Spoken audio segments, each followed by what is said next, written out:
Stop and listen to me now. This did not reach you by accident. I am speaking to you, chosen one, because I have seen the weight you carry. The nights when faith feels thin, the mornings when direction blurs and the heart keeps moving only out of duty. They laughed at you when you were low. They mocked your hope and called you foolish. They said you would never find love, that you were weak, someone to be stepped over, someone who would never rise. Their words were wielded like weapons, designed to splinter your spirit and smother your hope. Who could ever love someone like you? They whispered, then walked away, leaving you with a shattered heart in the ruins of what they broke. But hear me, in those very ashes, I began my greatest work. What they tried to destroy, I rebuilt stronger. What they declared the end, I wrote as the beginning. They saw your scars. I placed a crown. They saw rejection. I surrounded you with divine protection. My eyes have been on you every step. Every tear counted, every insult recorded, every wound noticed and held. Being chosen is not a title to wear. It is a calling that burns within you. It is a light that unsettles your enemies and a strength they cannot comprehend. What they meant as burial was my redirection. Your loneliness was not abandonment. I set you apart for a larger purpose. And each time you fell, heaven lifted you. Their mockery will become the receipt of your coming victory, because those I choose cannot be broken. Before we go deeper, receive this as your summons. You are not forgotten. You are appointed. Welcome to this channel, your sanctuary for clarity, courage, and holy alignment. If this word finds you, share it so it finds others. Subscribe to walk this path with me, and if you hear me in your spirit, seal your agreement in the comments with 777.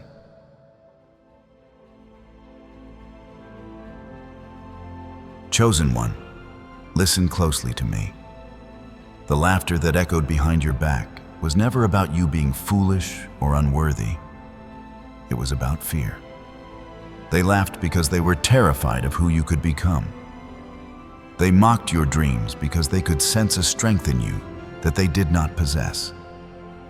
They tried to crush your hope because hope is dangerous to the enemy. Hope is the seed that grows into faith, and faith is what moves mountains. So when they sneered, when they whispered that you were naive, when they tried to humiliate you, it was not proof of their superiority. It was proof of their insecurity in the presence of your light. The enemy has always feared the light that burns within my chosen ones. That is why the stones were thrown, why words were sharpened into weapons, why ridicule was served so bitterly. Your very presence disturbed their darkness, because the radiance I placed inside you could not be hidden. It revealed what they lacked. They saw something they could not explain, something they could not control, and it unsettled them. So they mocked you, thinking that if they laughed long enough, you would bow to their lie. But hear me, their laughter holds no authority. It was only noise in the background of the masterpiece I was already composing in your life.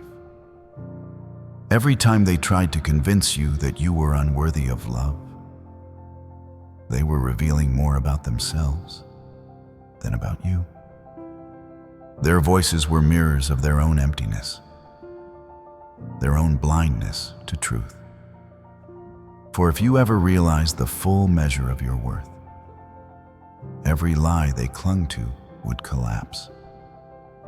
That is why they fought so hard to break your spirit. They wanted to keep you bound by doubt, shackled by insecurity, blinded to the reality of who you are in me. But those chains have no power to hold you, because the truth has already been spoken over you. You are chosen, you are mine, and you are destined to rise. I tell you now, the love I have prepared for you is not a fragile hope, not a passing desire. It is sealed by my approval. No human opinion, no ridicule, no rejection can cancel what I have ordained. The laughter of others cannot delay it. The doubts of others cannot weaken it. What I have declared will come to pass.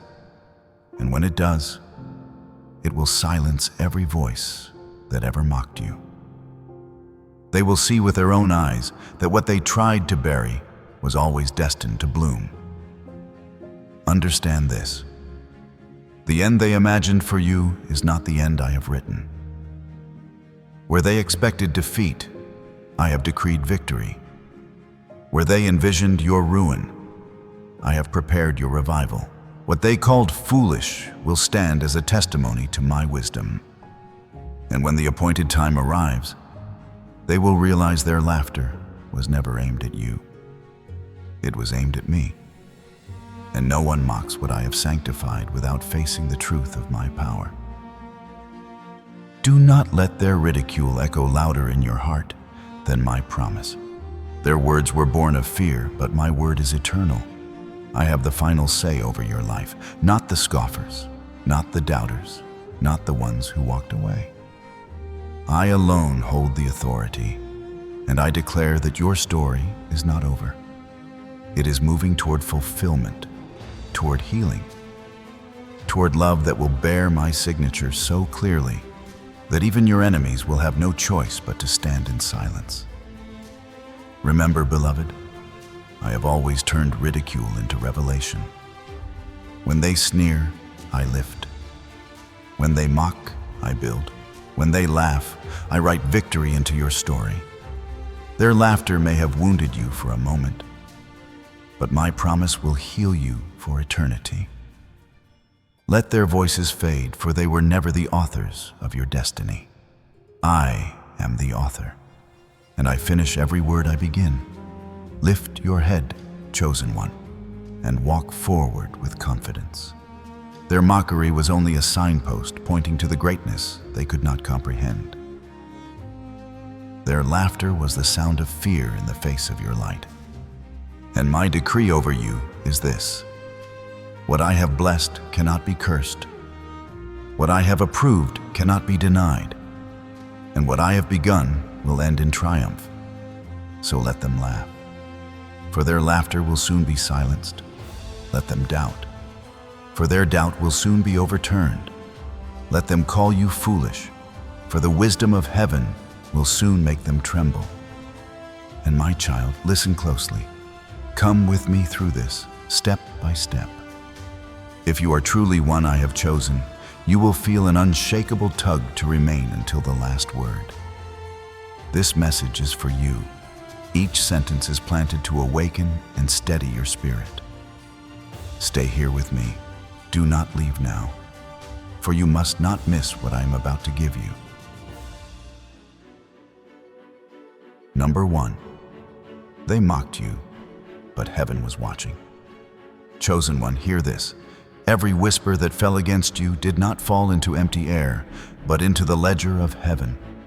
And every cruel jest was recorded with a tenderness that only I can offer. They called your hopes childish and your heart naive. They scoffed at your faith and labeled your longing as a foolish fantasy. And yes, their voices have been sharp, their laughter cutting, their judgment like a cold wind that seeks to strip the leaves from your life. Yet even as they scoffed, even as they rolled their eyes and turned away, I was at work. Do not mistake their cruelty for clarity. Those who mocked you mistook my patience for indifference and your waiting for weakness. But in reality, every hour you endured was a stitch in a garment I am weaving around your destiny. They misread the quiet as absence because they cannot see the rehearsal of redemption that I conduct behind the scenes. When they pronounced your dream dead, they could not know that their words were the very ashes from which I would raise a greater testimony. Understand that rejection does not define you, it refines you. What looked like an ending in their mouths was the hinge by which I would swing open a door to something far greater than their small imaginations could conceive. You have asked in the dark, "Am I worthy?" Let me answer you plainly. Your worth was not determined by their estimation. Worth is not assigned by the scoffer, nor granted by those who measure by shallow standards. I formed you with intention. You were shaped by my hands with a dignity that is not negotiable. Like clay on the potter's wheel, you have been pressed, spun, and shaped, sometimes under pressures that seemed unbearable. Those compressions were not random cruelty. They were formative. I press so that the vessel will hold, and sometimes the shaping hurts because greatness requires structure. Those who jeered at your patient heart could not see the pattern I was forming. Their mockery was not a verdict. It was a commentary on their own inability to perceive divine artistry. Let us speak plainly about the danger that mocked voices feared. Hope. Hope is an ember that becomes a blazing fire when tended with faith. The enemy and the cynical fear hope because hope births courage, invites endurance, and aligns a life with my promises. That is why they aimed their arrows at your expectation, trying to persuade you that it was wiser to settle, to choose what is convenient rather than to hold fast to what is sacred. Yet you kept a quiet trust when the world scoffed. You guarded the small light within you, and in that guarding you fought a warfare they could not comprehend. Your refusal to be cheapened by compromise has been a protective altar. Your patience has been a weapon that disarms the tactics of the adversary. Hear now about the unfolding of truth. The love I am preparing for you will arrive not as a lesson in compromise, but as a vindication of what you guarded while others laughed. This love will be as tender as it is tremendous. It will not simply satisfy a longing, but will complete a design I have been working on since before your first breath. When it comes, it will arrive with the signature of heaven upon it. Not an accident, not a consolation prize, but a holy appointment. The scoffs that echoed in corridors will wither in the light of a love that bears my seal. Their lies will crumble like brittle clay before the reality of what I ordain. You will stand in a union that confirms what I whispered to your spirit long ago. You were made for a love that reflects my heart. You must guard your heart against internalizing their verdicts. It is simple to replay hurtful words until they become a prison inside your mind. But you were not made for cages. You were made for expansion. Replace their commentary with my declarations. When they said, "You will never be loved," receive instead the affirmation that you were designed to be cherished. When they said, "You are not enough," hear instead that you are exactly what I intended. Beloved beyond measurement, allow my voice to overwrite the small recordings of the world. The more you rehearse my truth, the truth that the heavens declare over you, the less their insults will have purchase. Let the correction of heaven reorient your memory, and let the memory of my faithfulness become the filter through which you view every past wound. And know this about timing. I do not move according to the urgency of human impatience. My timing is precise, sovereign, and benevolent. The love that is approaching you will come at the appointed hour, fully formed and matched to the texture of your soul. It will render every doubt obsolete and every snide remark impotent.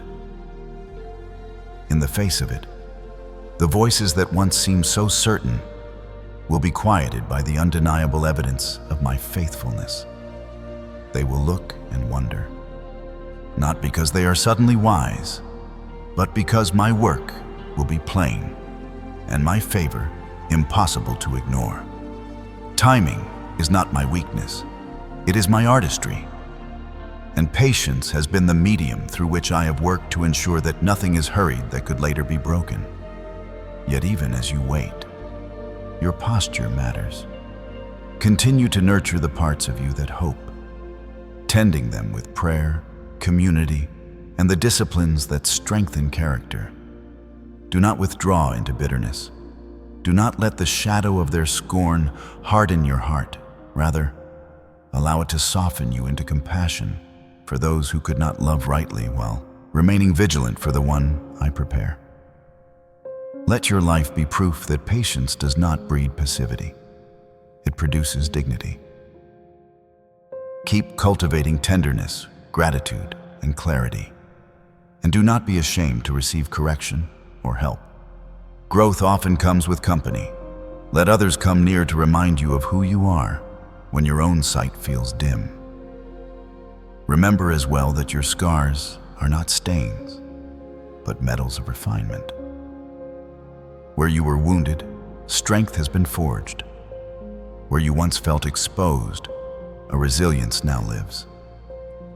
Those very places that once seemed like disadvantages will be the areas that reflect greatest light when the right person arrives. In time, the map of your pain will correspond to the geography of your compassion, and your trials will become the conduits of empathy for others who suffer. It is in this way that your personal story acquires communal purpose. Your healed heart becomes a lamp to lead another out of darkness, and your testimony will serve as living proof that sorrow can be repurposed into service. See how tenderly I have watched. Every indignity you bore and every whispered insult that cut you was attended by a compassion that heals before the healing is visible.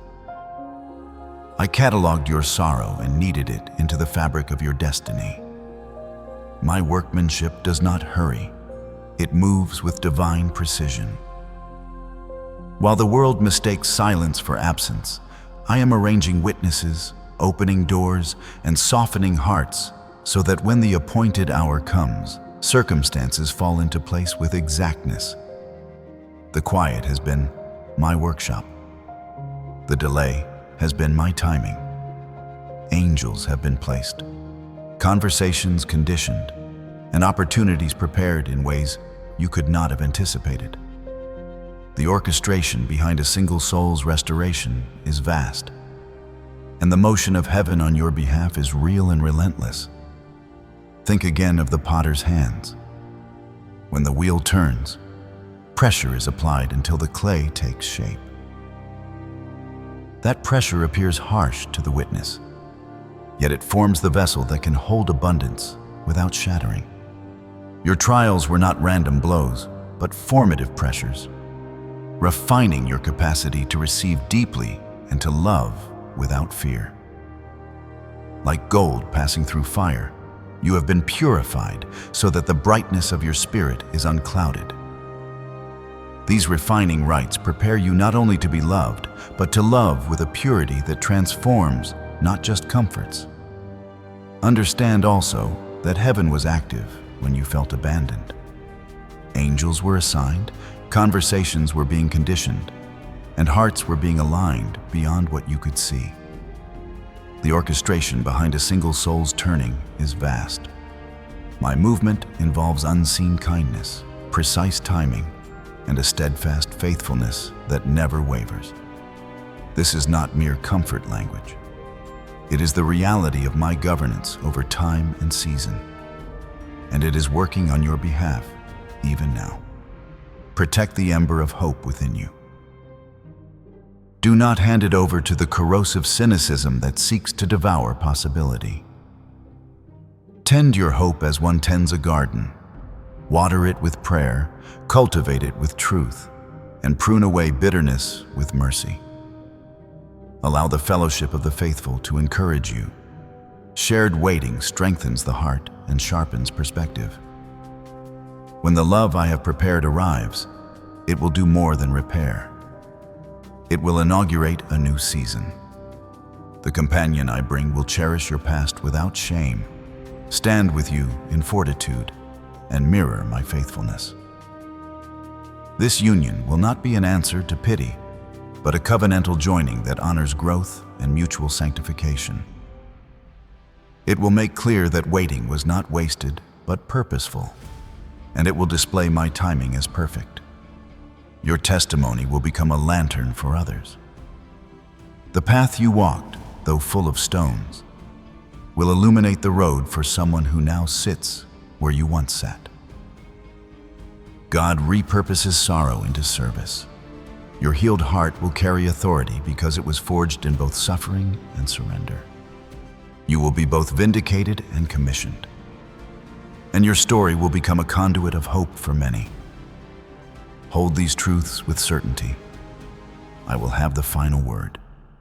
The courtroom of heaven has adjudicated your case, and what the world declared final has been overturned by mercy. Patience has been your warfare. Love will be your spoils. Continue to tend the inner life I cultivated in you. Remain expectant. Continue to pray, to love, and to move forward. The canopy of my promise over your life is not casual. It is a sealed decree awaiting fulfillment. Stand firm, beloved, for the hour of revelation draws near, and when it comes, every mocking voice will find itself hushed before the glory of what I have prepared. Chosen one, now hear the second truth as if I speak it into the hollow places of your heart. Rejection was never my final verdict upon you. It was my redirection. When they turned away, when the doors slammed and the faces hardened, you were tempted to believe the worst. That you were broken beyond repair, unworthy of faithful love, a misfit in the design I intended. Those questions rose in the silence. What is wrong with me?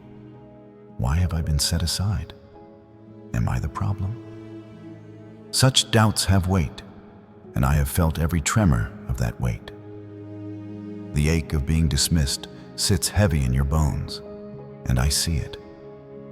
I name your pain, I honor your loss, and I will not diminish the reality of your sorrow. Yet alongside my recognition of the wound, I offer you a lens that heals. Rejection does not end a story. It redirects it. Rejection injures the soul, and I do not minimize the ache of that injury. The sting of being dismissed, the humiliation of being underestimated, the lonely inventory of losses. All of these are real, and they carry sorrow. You have wondered if your vulnerability was foolish. You have counted tears in the dark, and asked if anything was left of the tenderness you once held. I see that tally, beloved, and I validate the cost. But alongside recognition, let me give perspective. Your tears are not the currency of defeat, but the raw material of refinement. The sorrow you endured has not been wasted. Every grief has been gathered into a larger design that shapes capacity and deepens wisdom. Consider the image of a gardener pruning a vine. The cut can look cruel in the moment, but it is the cut that encourages stronger growth in season. So it is with my hand in moments of rejection. The pruning may feel like loss, but it preserves what is essential and prepares you to bear fruit that will not be easily withered. When someone walked away because they could not see your worth, it revealed the limited capacity of their heart, not the lack in yours. Their inability to receive you was a kind of mercy, for it kept you from being yoked to a lesser outcome.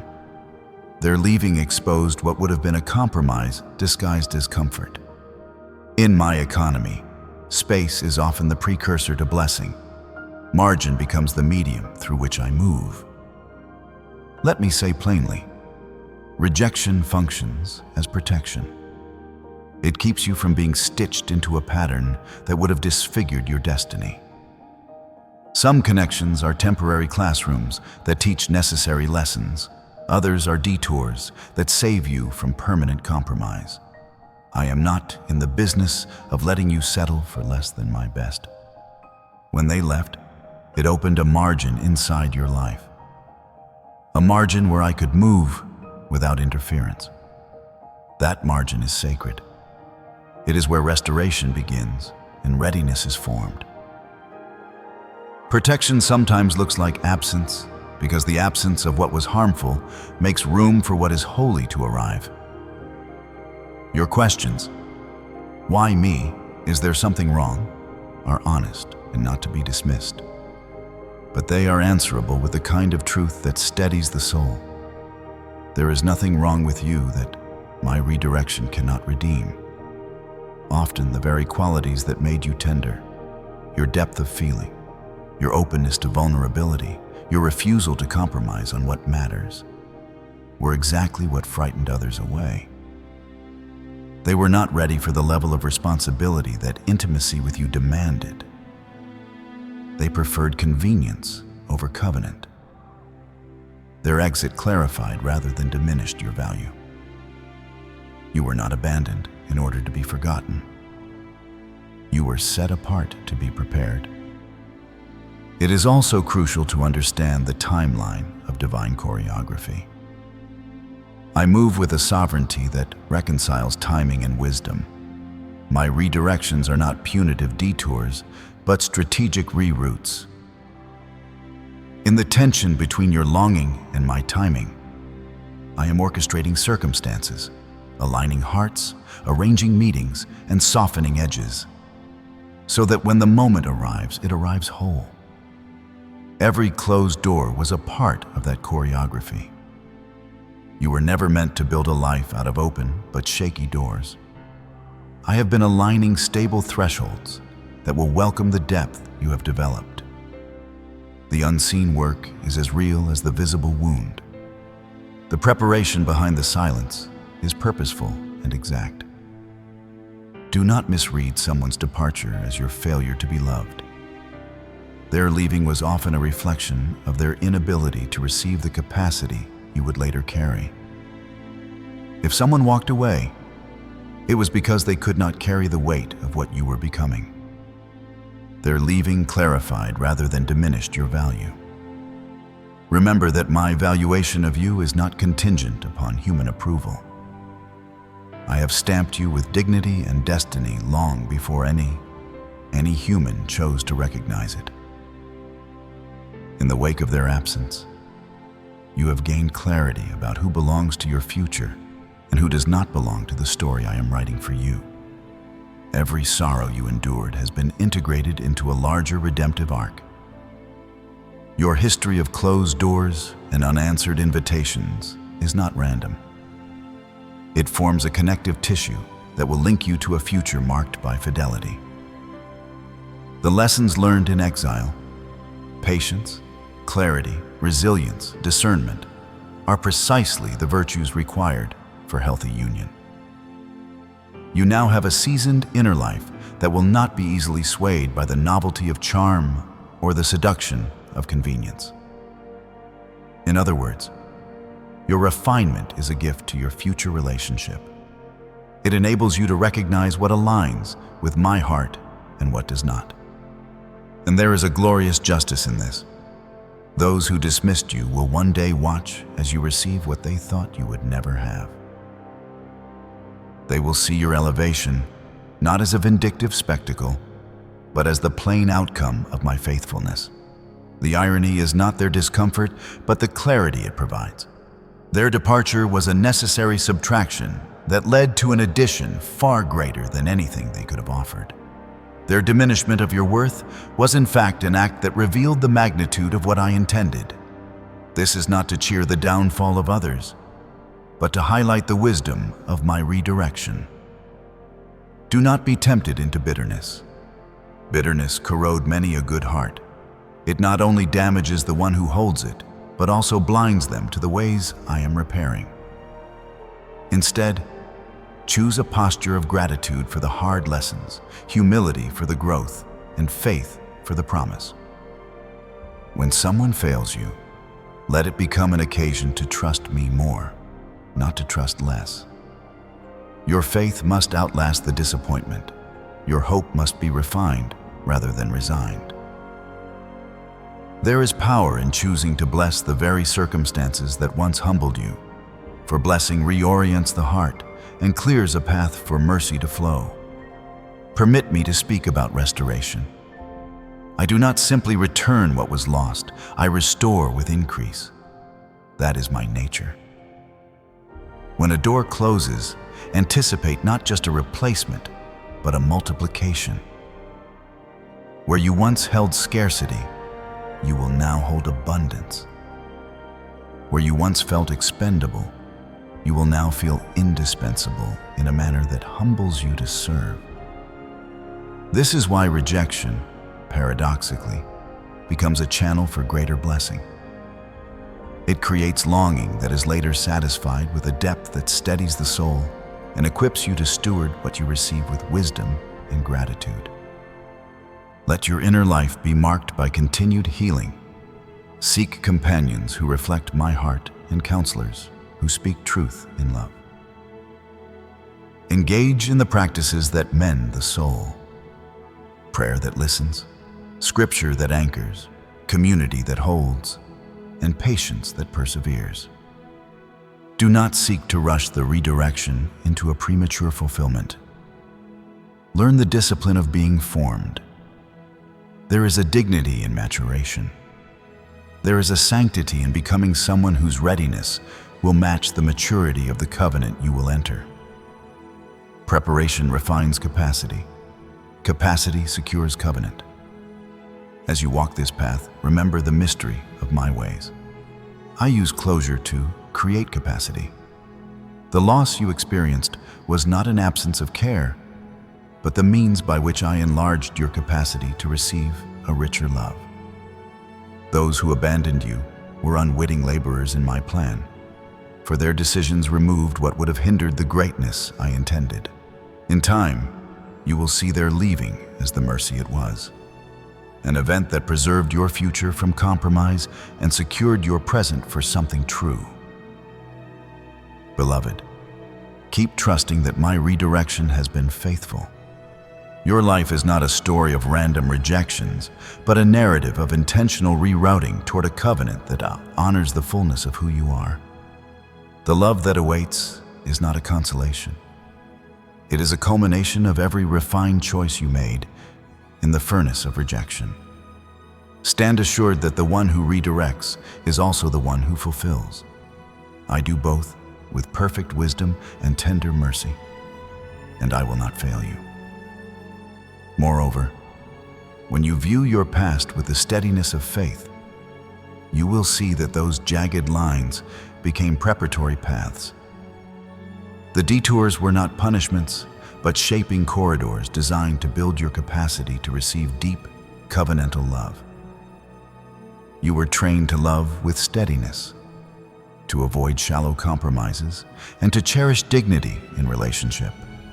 Those who left were often unable to carry the measure of what you were becoming. Their departure opened space for the blessing I intended. Look for restoration that is not merely replacement, but increase. Expect healing that multiplies and a union that honors the fullness of your story. Keep tending the inner life with prayer, wise companionship, and disciplined hope. Let bitterness be trimmed so gratitude can grow. My redirection has been strategic and tender. I will not steer you toward dishonor, but toward covenant that reflects my heart. Stand firm in integrity, steward the lessons learned, and anticipate the arrival of what will make every closed door make sense. Trust that I both redirect and fulfill, and in that convergence, you will find your home with perfect timing. My child, rejection is not the end of the story. It's the beginning of a better one. Stay with me, chosen one. The next chapter is about to unfold, and it's going to prove every doubter wrong. Number 3, from trash to treasure. Chosen one, let me now speak to the ache that has lingered longest in your soul. There were seasons when you were treated as if you were disposable, as though your worth could be measured by convenience and cast aside when no longer useful. They handled your heart lightly, not because you lacked weight, but because they lacked vision. To them, you were an option, not a treasure. They picked you up when it suited them, placed you down when the moment grew inconvenient, and they walked away as if leaving you cost them nothing. Their blindness and their selfishness left you asking questions that pierced the very core of your being. Am I truly worthless? Is there something so flawed within me that it makes me easy to discard? Why does my love feel like a burden instead of a blessing?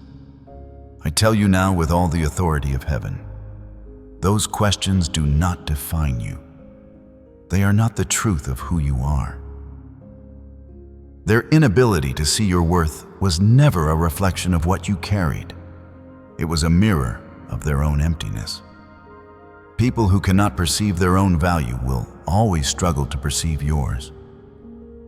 People who live with blindness of spirit cannot recognize divine light even when it stands directly in front of them.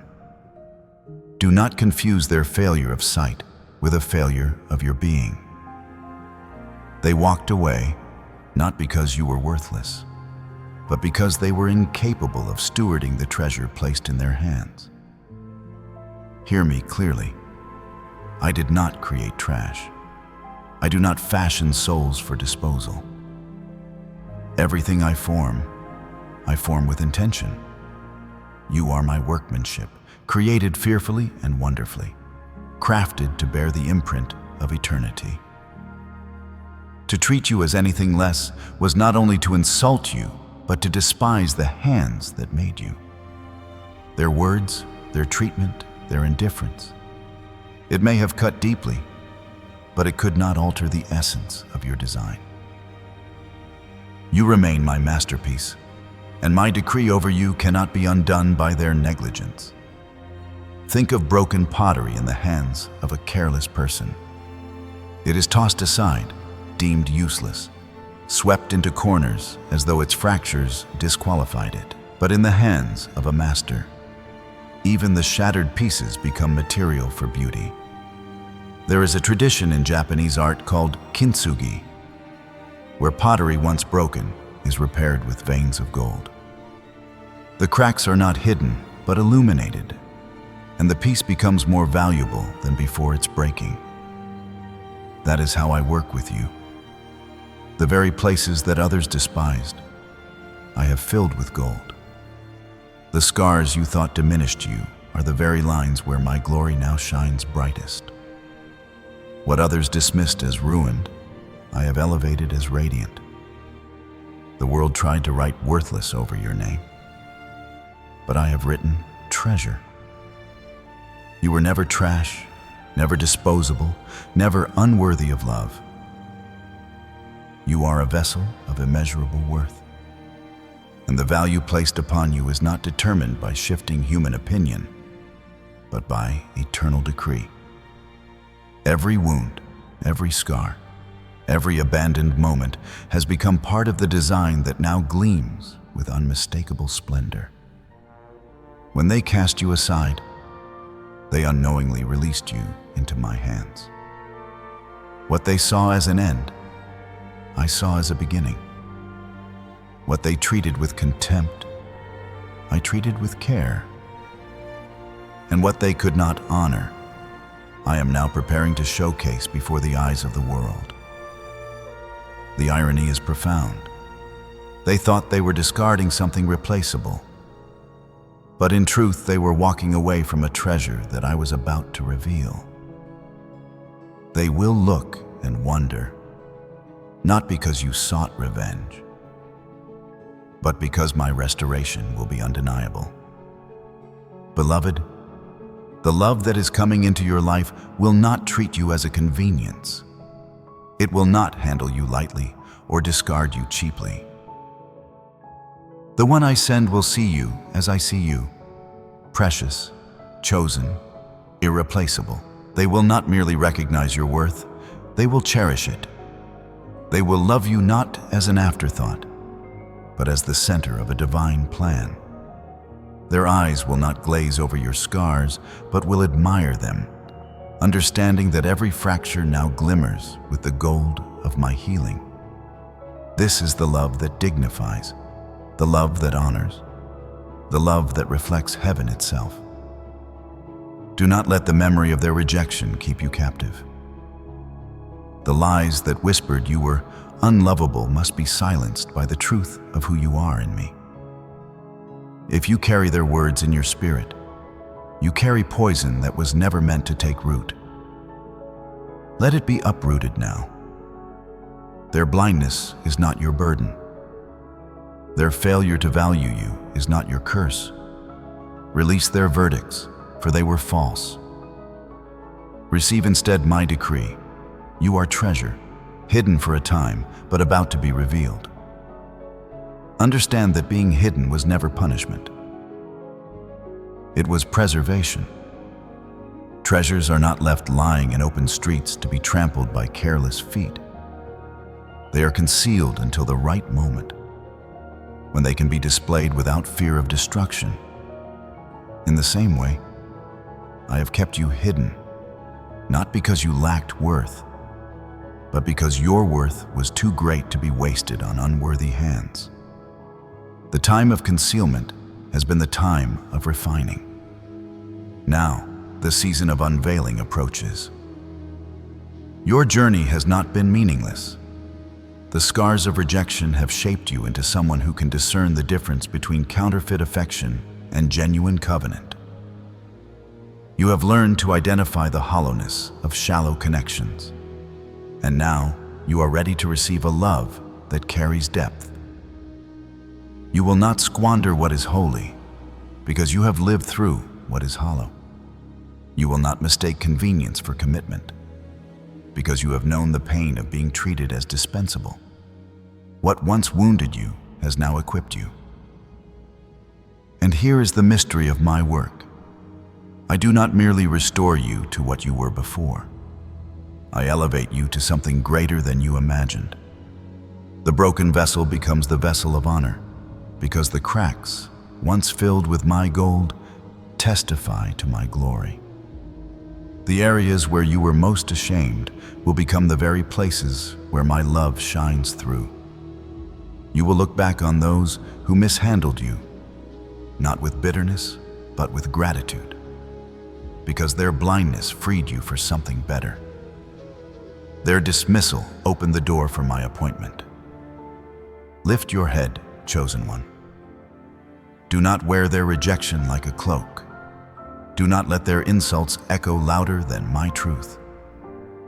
You are not defined by their careless treatment. You are defined by my careful craftsmanship.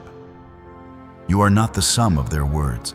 You are the reflection of my word. And my word declares that you are chosen. You are loved. You are a treasure set apart for a time such as this. Prepare yourself, for the one I am sending will see you as treasure, not trash. They will handle your heart with reverence, not recklessness. They will stand in awe of the story that has shaped you, not mock the scars that remain. Their love will not be shallow, but sacred, a mirror of the love I have always carried for you. And when this love comes, it will silence every mocking voice, every careless word, every cruel dismissal. What they called worthless will stand radiant as priceless, and every doubter will have to admit that my hand has been upon you all along. So let go of the question, am I truly valuable? The answer has always been yes. Let go of the lie, I must be easy to leave. The truth is, you were never meant to be carried by those who could not bear the weight of your worth. Only those who are prepared, strengthened, and ordained will be entrusted with a treasure as sacred as you. And that time is near. Chosen one, I am turning what was discarded into something undeniable. I am taking the pieces left in ruins and joining them with veins of gold. I am revealing the treasure that was hidden within all along. And soon, the love that I am sending will look upon you and see what I have always seen. Priceless, irreplaceable, beloved. Let their blindness be their burden, not yours. Let their departure be their lesson, not your lament. You are not what they said. You are what I have spoken, and I have called you treasure. And when I call you treasure, no one can call you trash. Chosen one, the treasure they abandoned, is about to shine so brightly that it blinds them. Stay with me, your moment is coming. Number 4, the fool that outsmarted them all. Chosen one, listen carefully to what I now say to you. For there has been a chorus of voices calling you foolish, mocking your patience, ridiculing your hope. They shook their heads at your refusal to settle. They smirked when you would not chase what was shallow. They scoffed at your willingness to wait for something greater than what the world could offer. To them, patience was weakness, waiting was folly, and trust in me was nothing more than wishful thinking. In their eyes, you were the fool who dared to believe that love could still be holy, still be pure, still be divinely appointed. They laughed because they could not comprehend. They ridiculed because they could not understand what it means to walk in step with my timing. But what they called foolishness is in truth wisdom, and the fool they mocked has outsmarted them all. For wisdom is not measured by haste, nor is strength proven by grabbing at whatever is closest. True wisdom is the ability to wait for what I ordain, to trust that my timing is perfect, even when the world presses you to take shortcuts. They failed to see that every moment of your waiting was not idleness, but warfare. Every time you said no to compromise, you declared yes to faith. Every time you held to your standard, you testified to heaven. Every time you waited when it would have been easier to accept less, you proclaimed your allegiance to me. Patience was not your weakness, it was your strength. Trust was not your delusion, it was your wisdom. What they mocked has become the very foundation of your victory. They called you a fool for not lowering your standards, but those standards were not self-made. They were heaven-placed. You were holding out not for fantasy, but for promise. And promises spoken by, my mouth cannot return void. They thought their cleverness outwitted you, believing their cynicism was evidence of maturity. They saw your waiting as wasted years, your faith as naivete. Yet I tell you, their so-called wisdom will turn to dust, while your so-called foolishness will stand as eternal testimony. For my word declares that I use the foolish things of this world to shame the wise, and the weak things to confound the strong. Understand this. Every sneer, every dismissive laugh, every time they said, "You are wasting your life," I heard it. And while they spoke, I was writing. While they mocked, I was aligning. While they doubted, I was preparing. The silence you endured was not emptiness, it was construction. The stillness they mocked was not stagnation, it was foundation. What they saw as delay, I saw as design. And when the moment comes, they will witness the unveiling of what I have been building all along, and their laughter will turn into silence. The one who was mocked for waiting will stand clothed in a love that bears the unmistakable mark of heaven. Do not despise the fact that they ridiculed you, for their mockery only exposed the truth of their blindness. People fear what they cannot understand, and they ridicule what exposes their own impatience. They did not laugh at you. They laughed at their own inability to believe. They laughed because they could not imagine a love greater than the compromises they had chosen for themselves. They laughed because your faith convicted their doubt. In truth, their laughter was evidence of your courage. For you stood in faith where they could not stand. You held to patience where they surrendered to haste. You waited for my hand where they grasped at whatever their hands could reach. And now, what they called foolish is about to reveal itself as wisdom. What they mocked as naivete is about to prove itself as strength. What they dismissed as wasted time is about to shine as divine fulfillment. The love I am sending into your life will not only heal and honor you, it will silence the doubters. Their mouths will close, not because you seek vengeance, but because the evidence of my faithfulness will speak louder than their words ever did. They will see in your life what they never thought possible: a love ordained, a union sanctified, a covenant that cannot be explained by human logic, but only by my hand-eye. Patience has been your offering. Faith has been your currency. Waiting has been your warfare. And none of it has been wasted. The one they called a fool has outsmarted them all, because wisdom does not come from the approval of men, but from alignment with God. You chose to trust me when it made no sense, and that choice has written a testimony that no enemy can erase. They will realize too late that the one they mocked was the one who had discerned the truth. For what they thought was weakness was in fact the deepest strength of all. The ability to surrender to my timing and trust that I withhold no good thing from those who walk uprightly. So let them remember their laughter. Let them recall their ridicule.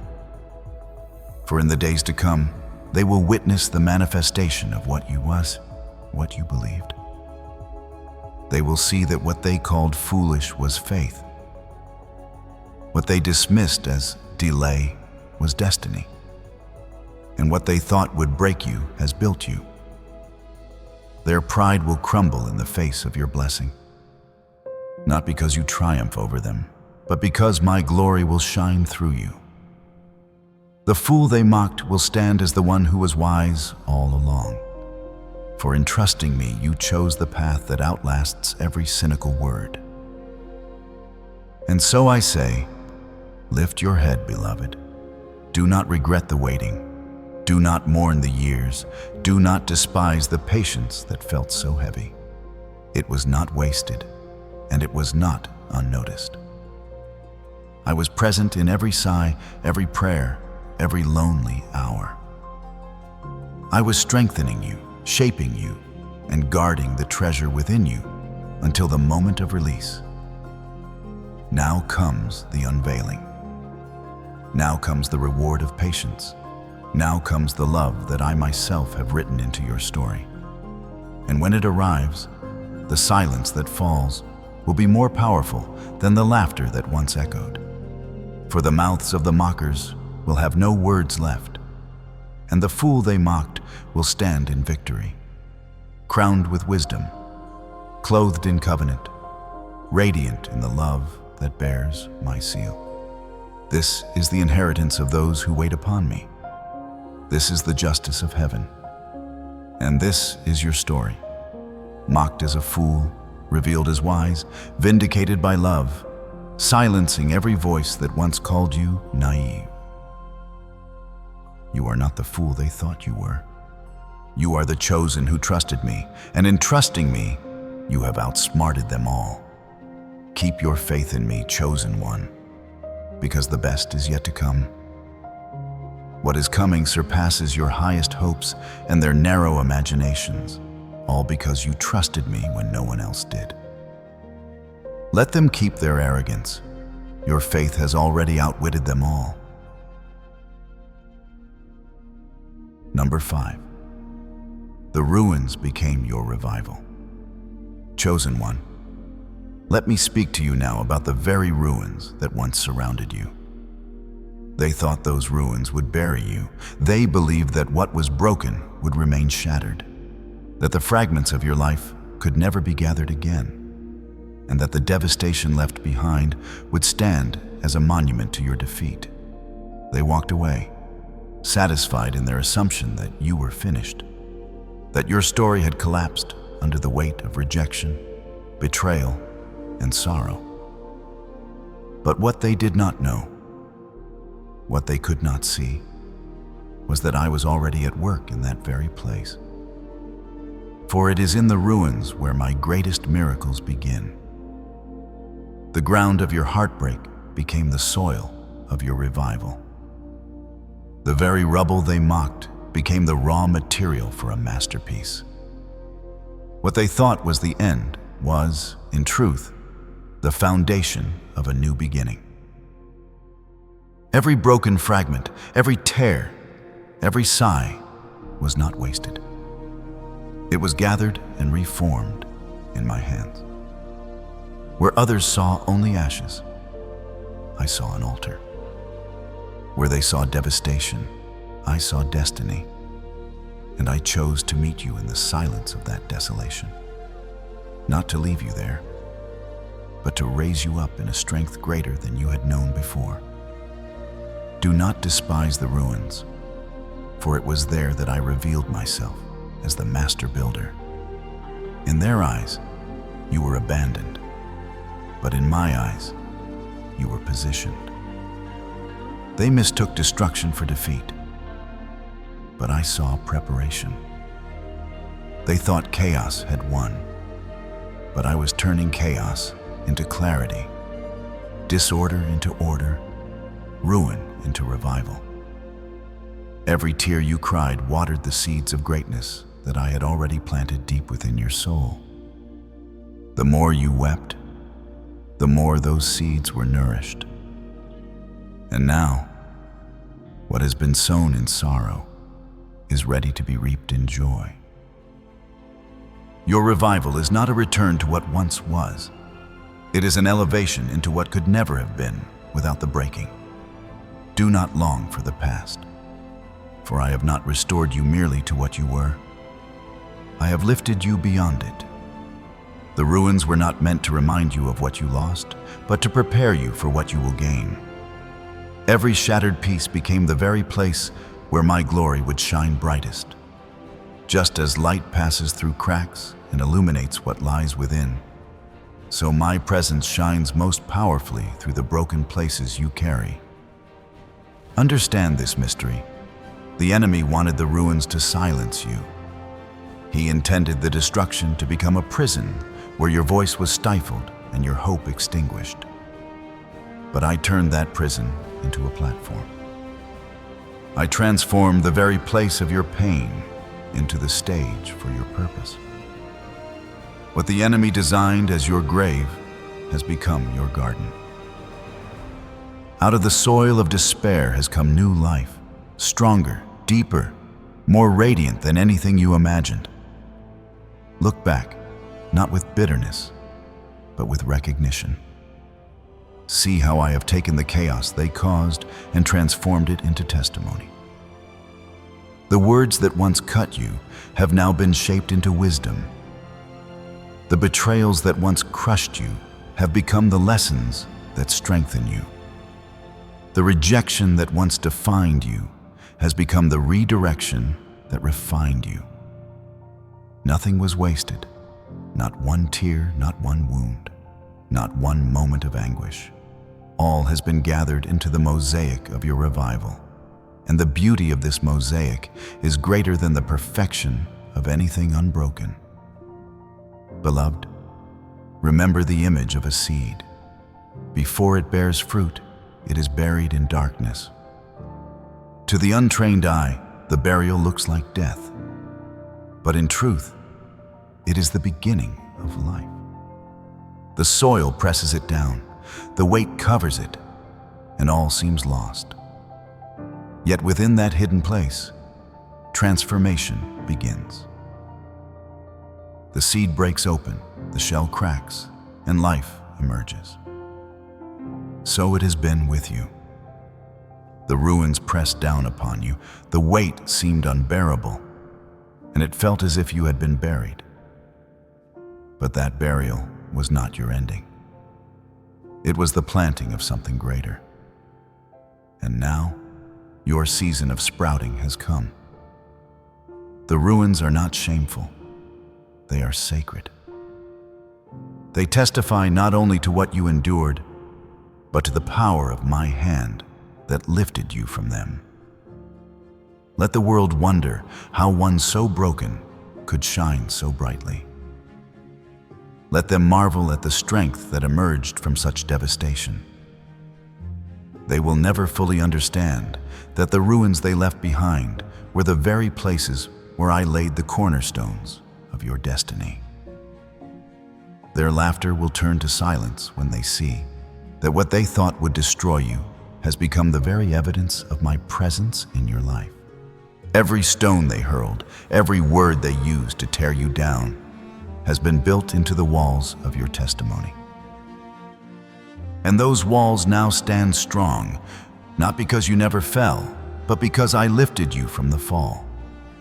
I specialize in taking what the world casts aside and turning it into a beacon of glory.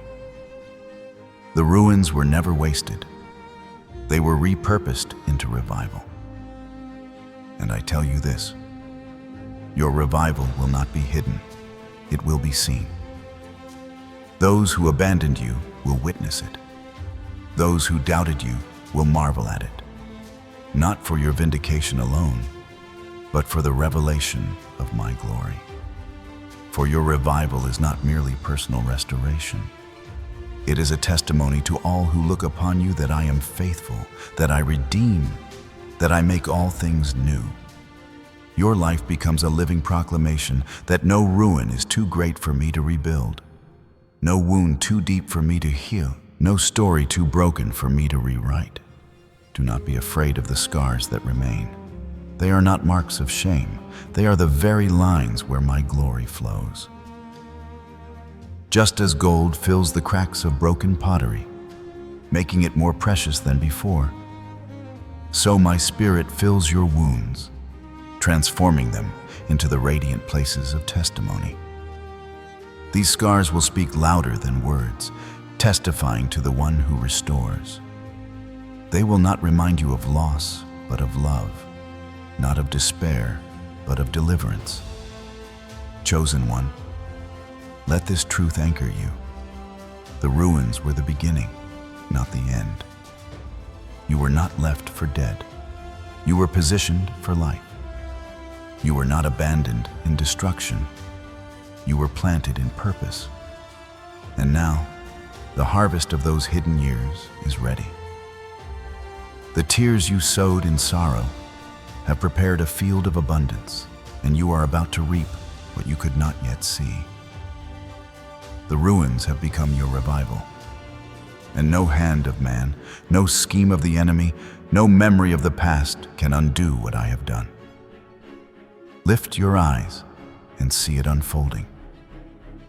The ruins are behind you, but their testimony remains. Walk forward with confidence, for you carry not the weight of what was lost, but the glory of what has been reborn. Every step you take is proof that despair did not win, that death did not hold, that sorrow did not have the final word. I had the final word, and my word was life. This is who you are now, not the abandoned one, not the ruined one, not the broken one.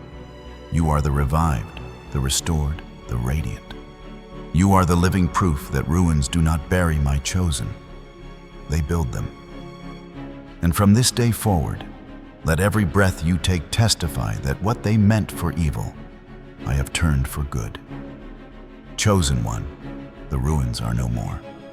Revival has come, and this revival is not fleeting. It is eternal.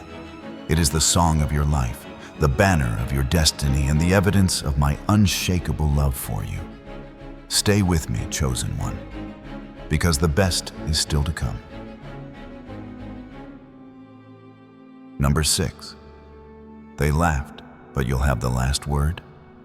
Chosen one, you have endured their laughter, the sound of scorn that pierced your spirit when you dared to believe in what they could not see. They ridiculed your faith, rolling their eyes when you spoke of promises, mocking your patience when you chose to wait instead of rushing into compromise. They whispered that your trust was delusion and your expectation was foolishness. To them, your hope was nothing more than wasted time, and your prayers were empty words tossed into silence. They laughed because they thought your faith was fragile, but in truth, their laughter only revealed the fragility of their own sight. They mistook the unseen work of heaven for nothingness, and in their blindness, they mocked what they could not comprehend. Their laughter was loud, but it was not lasting. The ridicule of the world is always temporary, because the story I write always has the final chapter, and I alone am the author who closes it. Their mocking seemed strong in the moment, but like the echo of a shout in a cavern, it faded even as it was spoken. They laughed at you, but they did not know that their laughter was being recorded in heaven, destined to be silenced by the weight of my vindication. For every sneer they offered, there is a word of promise I have already spoken over you. And my word endures when their mockery falls to dust. Understand, beloved, why they laughed. They laughed not because you were foolish, but because they could not see the canvas of eternity I was painting. To their eyes, your life looked still, as though nothing was happening. To their understanding, waiting appeared as wasting. They judged by what was visible and missed the invisible brushstrokes of my design. Their laughter was born of blindness. They could not comprehend how patience builds strength, how waiting creates weight, how faith in silence anchors deeper than victories won too soon. They laughed at what they thought was emptiness, not realizing that in your waiting, I was preparing a glory too great for them to imagine. Their mockery, though it wounded you, was never about you. It was about them. Laughter was the mask they wore to cover their fear. For the enemy always mocks what he cannot control, and people ridicule what they secretly envy. They saw you holding on when they could not. They saw you believe when they themselves had given up. They saw your resilience, and it unsettled them. Their laughter was an attempt to reduce what they could not diminish. They called your hope foolish because hope unsettles the hopeless. They mocked your faith because faith threatens the fragile confidence of the faithless. Their ridicule was never proof of your weakness. It was evidence of your strength. Chosen one, I tell you this with certainty. The laughter that echoed around you is about to be silenced. For when my promise unfolds, when the love I have appointed enters your life, their sneers will become whispers of envy. Their words of ridicule will be drowned out by the undeniable testimony of my faithfulness. They will look upon you and wonder how they ever doubted. They will remember their laughter with shame and realize that their mocking was aimed at a masterpiece in progress. What they thought was foolishness will stand as wisdom. What they called wasted years will shine as years of preparation. And what they mocked as naivete will reveal itself as the very strength that outlasted their doubt. The love that is coming into your life is not ordinary. It is ordained. It will not be fragile or fleeting. It will be a covenant sealed by my hand. And when it appears, every mocking voice will fall silent, for they will see in you the evidence of my faithfulness. Their laughter will not echo against your ears anymore. Instead, they will be forced to watch in silence as the promises you held on to become reality before their eyes. Their ridicule will turn to awe, their scorn to envy, their doubt to silence. For I always have the last word, and my word is never mocked. Do not fear their laughter, for it has already lost its power. You do not need to defend yourself against those who sneer. You do not need to argue with those who mock. You need only to stand in the truth of who you are and what I have spoken. Let their laughter echo if it must, for it is only temporary noise. Soon it will be swallowed up in the sound of your vindication. Soon it will be silenced by the evidence of the love I am sending into your life. Remember, beloved, the pattern of my ways. Noah built an ark while the people laughed. Abraham waited for a promise while others doubted. Sarah carried a laughter of disbelief that became the laughter of joy. The prophet spoke words of truth into ears that ridiculed them. And always, when the fulfillment came, the mocking ceased. This is the same pattern unfolding in your life. Their laughter now will only magnify the wonder of my vindication later.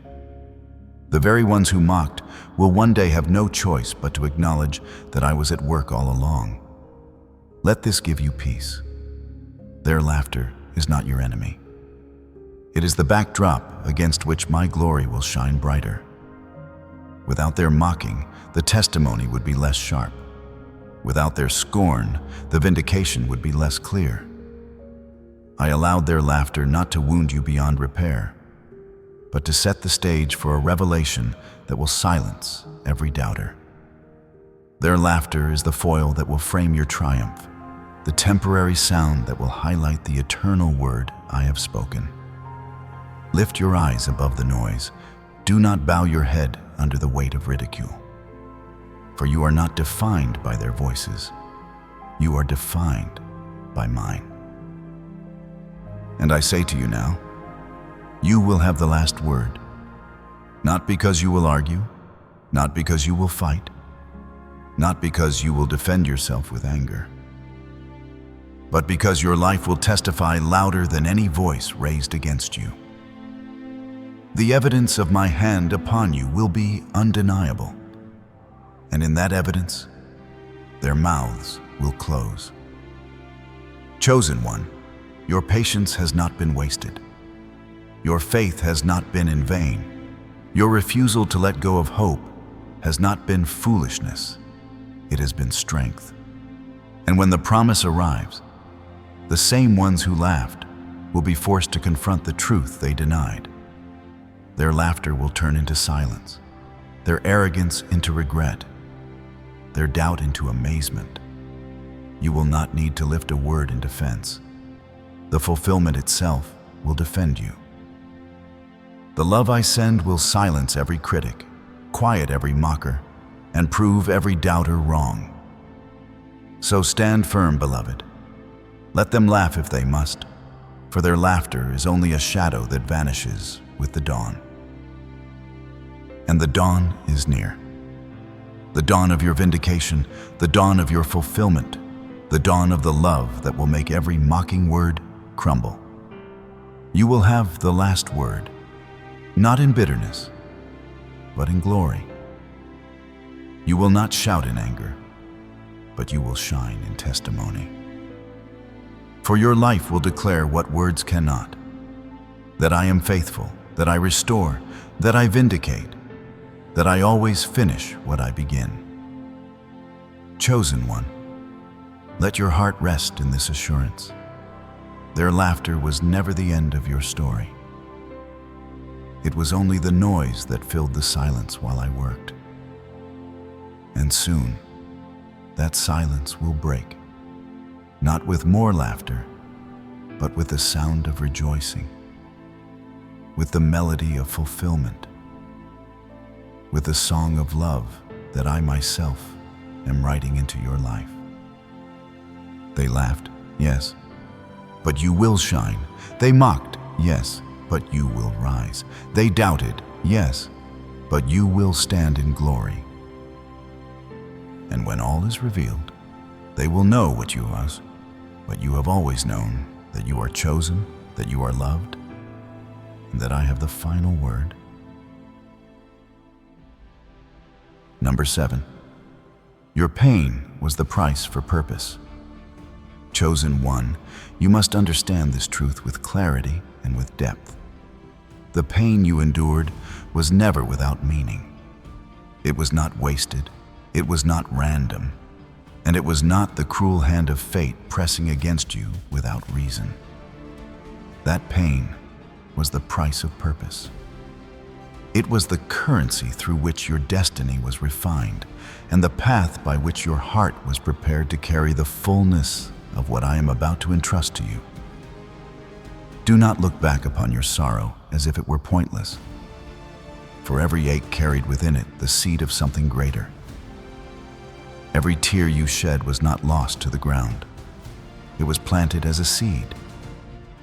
Each tear fell like water upon the soil of your future, nurturing the roots of strength and perseverance that now anchor you more firmly than ever before. Those nights when grief overtook you were not wasted hours. They were sacred moments where I was working unseen, allowing your tears to water the garden of your destiny. And though you did not see growth in the moment, I tell you now, the harvest is ready, and what was sown in sorrow is about to be reaped in joy. Every wound you carried was not a sign of weakness, but a classroom of wisdom. Pain has been your teacher, though its lessons were harsh. Through heartbreak, you learned the difference between what is shallow and what is true. Through betrayal, you learned how to discern the authentic from the counterfeit. Through loss, you learned how to cling to what is eternal and let go of what cannot last. Each trial became a curriculum of preparation, sharpening your spirit, humbling your pride, and teaching you the kind of patience and faith that only suffering can cultivate. This is why I say to you, do not despise the pain. For though it felt like it was breaking you, it was building you. Though it seemed to strip you of strength, it was in fact forging a strength deeper than what the world can see.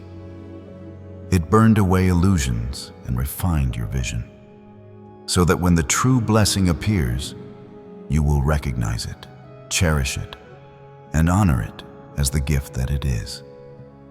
Without the fire of pain, you would not be ready to hold the treasure that is coming. But now, because you endured, because you remained faithful, you are stronger and wiser, equipped to receive the love that is not shallow, but divine. Chosen one, your pain has given birth to endurance. It has taught you to wait, not with despair, but with hope. It has trained you to stand firm when everything around you urged you to collapse. It has anchored you in trust when the voices of doubt sought to unmoor you. Endurance is not learned in ease, it is learned in struggle. And though the struggle was long, the endurance it has produced within you is unshakable.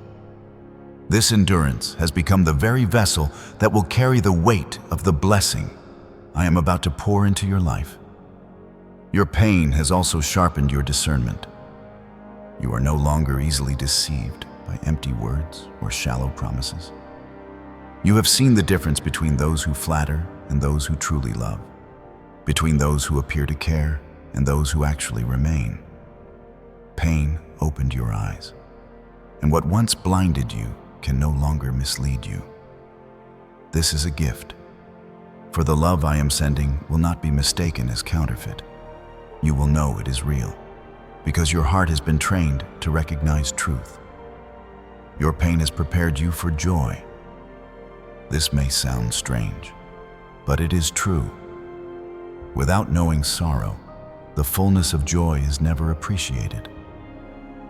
Without tasting emptiness, the abundance of love cannot be savored. Your pain expanded the capacity of your heart, creating space wide enough to hold the blessing that is on its way. Every moment of longing, every cry of why, stretched your soul until it became ready to receive the fullness of what I have prepared. And now that space will not remain empty.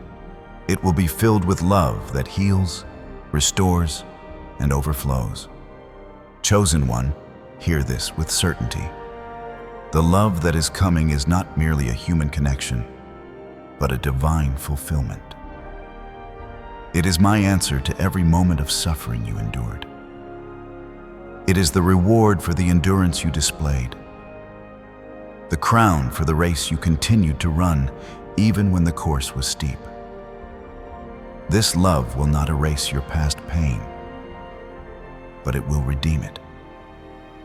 It will make sense of what once seemed senseless, turning the bitter into sweet and the ashes into beauty. You will look back and say, "Now I see. Now I understand why it had to be this way." Your pain was the price for purpose, and now the purpose stands before you. You are stronger than before, not broken.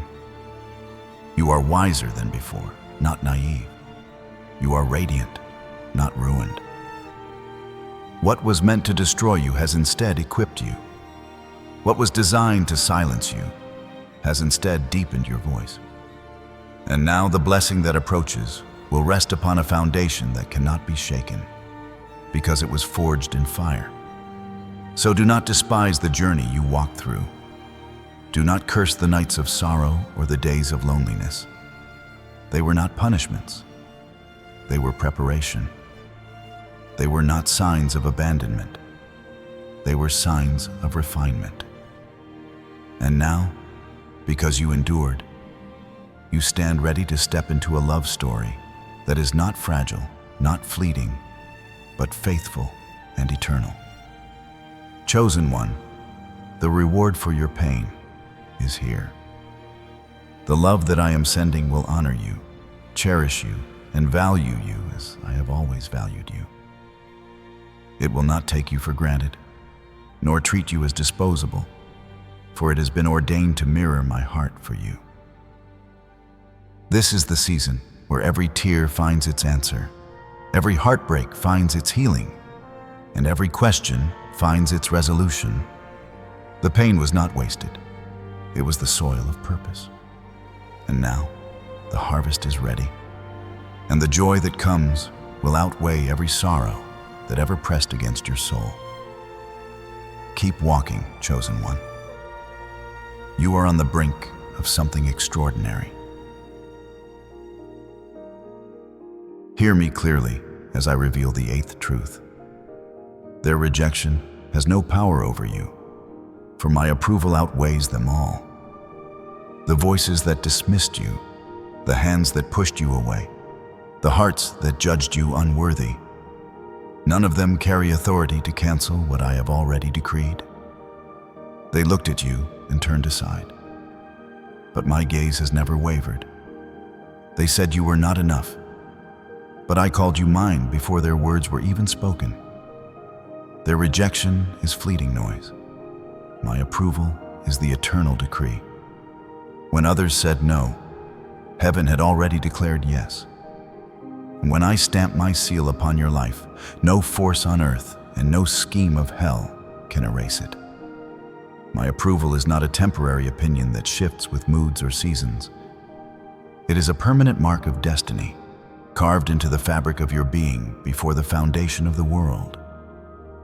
They may reject you, but they cannot overrule me. They may dismiss you, but they cannot undo what I have approved. What I have blessed remains blessed, and no curse, no doubt, no rejection can reverse it. Chosen one, understand this truth. The plans I have for you are unstoppable. They do not bend to the opinions of others. They do not crumble under the weight of human rejection. I do not consult the approval of men before I lift up my children.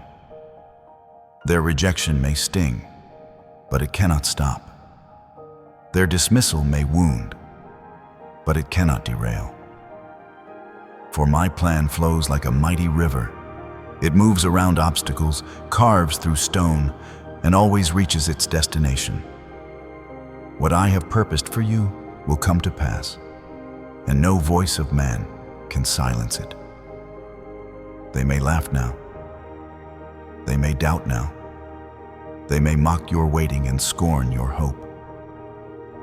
But when the love I have prepared arrives, when the blessing sealed by heaven breaks through into your life, their laughter will fade into silence. Every doubter will stand in awe, unable to deny the evidence of my hand upon you. For the love that comes is not born of human striving. It is born of divine approval. It carries with it the authority of my word. And when I declare a thing, it is established.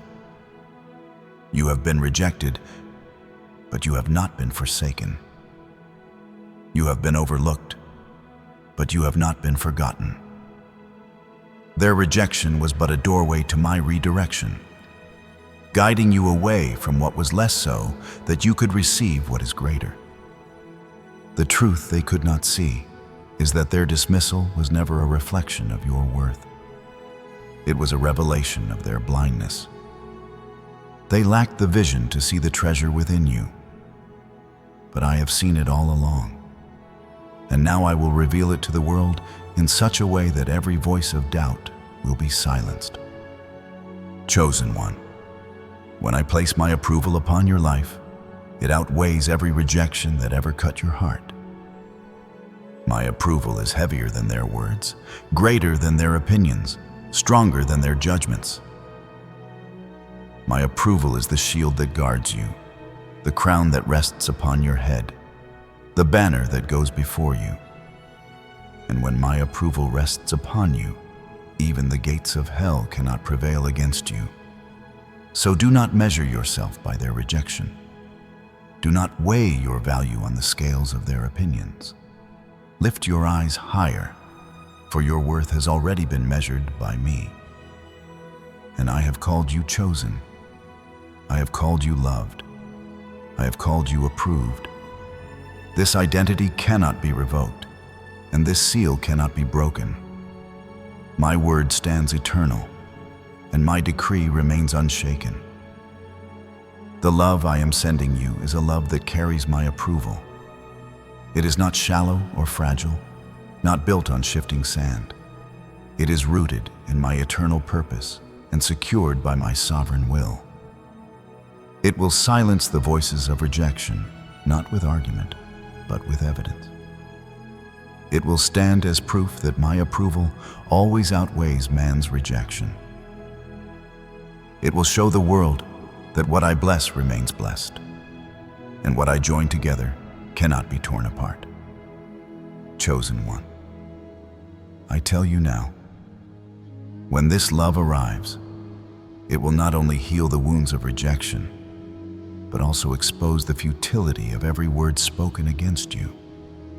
Those who doubted will see. Those who mocked will watch. Those who rejected will realize that they never had the power they thought they held.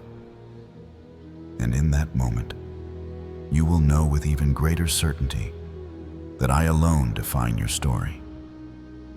Lift your head, for you carry heaven's approval.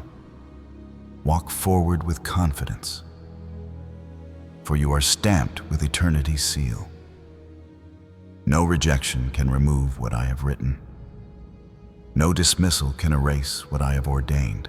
My approval outweighs it all, and it is this approval that will carry you into the fullness of your destiny.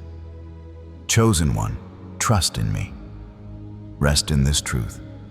Their rejection was temporary, but my approval is eternal. Their no was fleeting, but my yes is forever. My word over your life is final, unshakable, undeniable. And soon the world will see what I have seen all along. You are chosen, you are approved, and you are destined for glory. Number 9, the enemy's lies are exposed. Chosen one, listen closely, for I am uncovering what the enemy has tried so desperately to conceal. From the beginning, he has whispered lies into the quiet corners of your mind, weaving words designed to weaken you, to drain your hope, and to make you doubt the truth of who you are in me. He told you that you were unworthy, that you would always walk alone, that love was not for you. He planted thoughts that said you were too broken, too flawed, too insignificant to be chosen. These lies were not innocent whispers. They were weapons, crafted to pierce your soul and chain you in fear. But I tell you now, those lies are collapsing under the weight of my truth. For you were never worthless, you were never abandoned, and you were never destined for loneliness. You have always been loved. From before the foundation of the world, my eyes have never left you, not for a moment. I have seen every tear, heard every prayer, and known every longing of your heart. You were never forgotten. The enemy wanted you to believe otherwise because he feared what would happen if you ever discovered the truth. That you are chosen, deeply loved, and divinely destined for what he cannot stop. The reason he lied so fiercely is because he could see what you could not yet see. He saw the light I placed inside you, a light he could never extinguish. He saw the favor that rested upon your life, favor he could never diminish. He saw the future I wrote for you, a future he could never destroy. And so, in his fear, he tried to distort your vision. He covered your ears with deception, hoping you would mistake his lies for reality. He sought to make you forget who you are and whose you are. But the truth cannot remain hidden forever. And now the veil is lifting. Chosen one, the lies are being exposed for what they truly are: fear in disguise. Every whisper of "you are unworthy" was nothing more than the enemy trembling at your worth. Every suggestion that you will always be alone was his desperate attempt to keep you blind to the love I had already prepared. Every thought that no one could ever choose you was born of his terror at the knowledge that my choice had already been made. The enemy never mocked your weakness. He mocked your strength. He never feared your emptiness. He feared your destiny. That is why he fought so hard to keep you believing the lies, because the moment you see the truth, his grip is broken. And here is the truth. You are fearfully and wonderfully made. You are precious in my sight. You are chosen, not by accident, not by chance, but by divine appointment. My hand has always been upon you, guiding you even when you did not feel it. My love has surrounded you, holding you when the world let you fall. You are not forgotten, not forsaken, not cast aside. You are mine, and nothing in heaven or earth or hell can change that. Chosen one, let every lie fall away now. The voice that told you you are nothing has no authority. The voice that told you you are unlovable is silenced. The voice that said you will be alone forever is shattered. For I am bringing into your life a love that will stand as living proof that the enemy's words were false. This love is not simply human affection. It is my divine orchestration designed to heal every wound and confirm every truth. When it comes, it will testify louder than any sermon, proving that you were always worthy, always seen, always prepared for this blessing. The enemy told you that you were too broken to be whole. But I say that every fracture has become a place for my glory to shine. The enemy said that rejection defined you, but I say that my approval has already sealed you. The enemy tried to convince you that despair was your portion. But I say that joy is your inheritance. He lied because he was terrified of what would happen when you finally believed my truth. And now, the time has come. His lies cannot hold against the evidence of what I am releasing in your life. Do not be surprised, beloved, when the enemy's voice grows louder just before the breakthrough. Lies grow desperate when truth draws near. But you are no longer bound by them, for now you see them for what they are. They are not prophecies. They are deceptions. They are not realities. They are distortions. And every single one of them collapses under the light of my word. The love that is coming to you will silence every accusation. It will be the undeniable testimony that heaven's word is true and hell's whispers are powerless. This love will not only bless you, it will vindicate you. It will be the living answer to every night you cried, every moment you doubted, every lie you believed. It will remind you that I never abandoned you, never withheld good from you, never forgot the promises I made to you. It will show you, in tangible form, that my word was always greater than the enemy's schemes. Chosen one, lift your head. You are stepping into a season where truth reigns and lies crumble. No longer will you be defined by the words spoken against you. No longer will you measure yourself by the falsehoods whispered into your heart.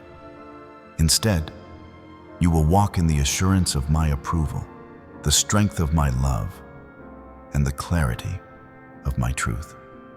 The lies are being exposed, the chains are falling off, and the enemy's weapons are disarmed. You are not what he said you were. You are what I say you are. And I say, you are chosen, beloved, approved, and destined. You are more than conqueror. You are radiant with my glory. You are the vessel of a love story that hell tried to prevent but could not. So let this truth settle deep within you. Every lie is finished, every deception undone, every whisper silenced. What remains is my voice, my promise, my truth. And the truth declares this: you are mine, and nothing can change that. The enemy trembled at your future, but he has failed. For now, the love I am bringing will stand as undeniable proof, a living testimony that every word he spoke against you was false. Chosen one, rejoice. For the lies have been exposed, and the truth has prevailed.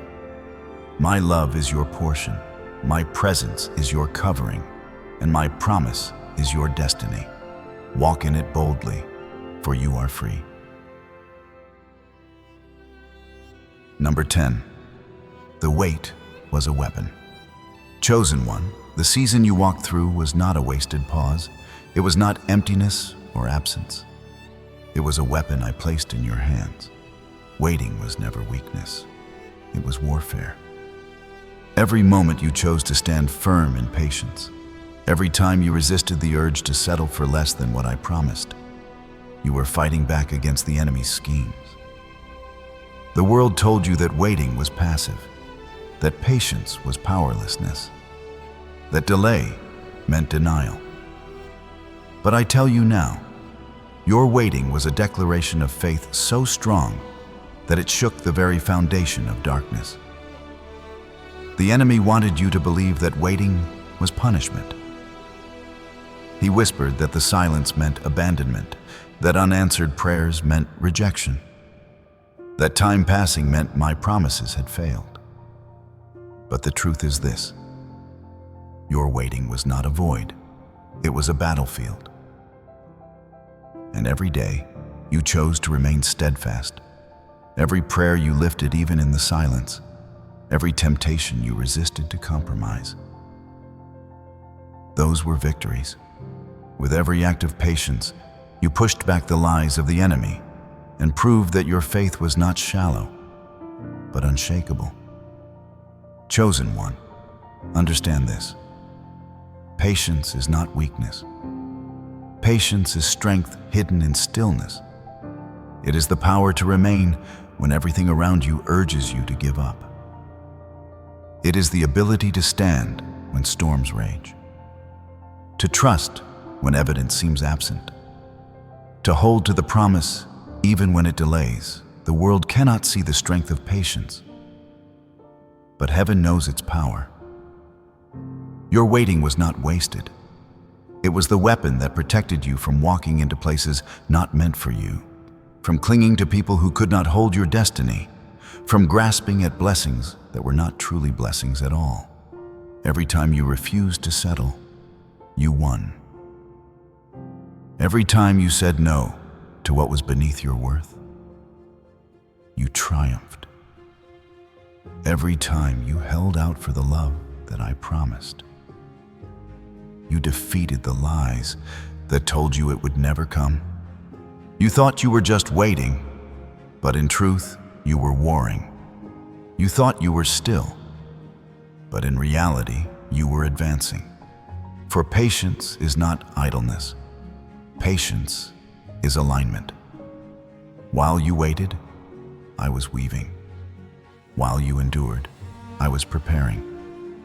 While you trusted, I was building the love, the joy, and the blessing that is now ready to unfold. Chosen one, your waiting season has accomplished its purpose. The time of preparation is giving way to the time of fulfillment. What you held in faith is about to appear in sight. The love you prayed for, the joy you longed for, the blessing you clung to, all of it is stepping into your life now. The enemy thought the waiting would wear you down, but instead it has built you up. He thought the silence would crush you, but instead it has strengthened your voice. He thought the delay would destroy you, but instead it has positioned you perfectly for the moment of unveiling. You see, waiting is not just about enduring time, it is about transformation. While you waited, I was shaping you. I was refining your desires, deepening your faith, stretching your capacity to receive what is greater than you imagined. Waiting forged within you the character that can sustain blessing, the discernment that can recognize truth, and the resilience that can withstand storms. Without waiting, the blessing could not have lasted. With waiting, it will endure. That is why I say to you now, the season of waiting is complete, and the season of fulfillment has begun. Chosen one, rejoice. For the love I have prepared is stepping into your life. This love is not the counterfeit you once encountered. It is the real, divinely appointed covenant. It is the answer to your prayers, the fruit of your patience, the harvest of your tears.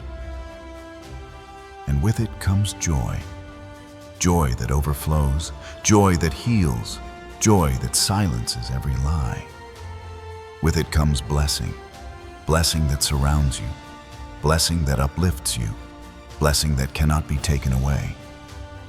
What once seemed delayed is now being delivered, and what once felt withheld is now being released in abundance. Do not look back with regret on the time of waiting. Instead, see it for what it was, the sacred space where I armed you with endurance, shielded you from deception, and prepared you for glory. The enemy cannot undo what has been done, for the waiting has already completed its work. And now, no force in heaven or earth can stop the blessing that is coming. Your patience was the seed, and the harvest is now ready. Chosen one, hear me clearly. You are stepping out of waiting and into winning. The time of delay is over. The time of destiny has arrived. This is not a vague hope, not an uncertain promise. It is sealed by heaven, stamped with my approval, and ordained for this very moment. The love, the joy, and the blessing you have been waiting for are not distant dreams. They are here. The wait was your weapon, and now the reward is your portion. Stand boldly in this new season. Walk forward with confidence. Do not shrink in fear or hesitation, for you are not the same as when you began. You are stronger, wiser, and more radiant than ever before. And because you endured the waiting, you are now fully ready for the blessing. The love I send will honor you. The joy I pour out will strengthen you, and the blessing I release will overwhelm you with goodness. So lift your head, beloved. Let the past be behind you, for the season of waiting has ended. Let hope rise within you, for the season of fulfillment has begun. And let faith carry you forward, for what you once only dreamed of, you will now hold in your hands. The wait was not wasted. The wait was not weakness.